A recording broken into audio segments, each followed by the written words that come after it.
Hilero bezala laboral kutxaren albistekin gatoz. Abuztuan, Kristina Tonetti korrikalariak Belgikako Grote Prix Yvonne Reinders klasikoan lortutako garaipena ospatu ahal izan du, bere ibilbideko lehena eta denboraldiko 12. laboral kutxa Euskadirentzat.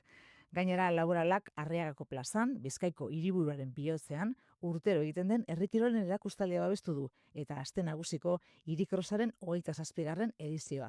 Mende laurdena gainditu ondoren, lasterketa herrikoi honek urtero zeharkatzen ditu Bilboko kaleak hiriak berazterik zoriontsuena eta handiena ospatzen duen bitartean.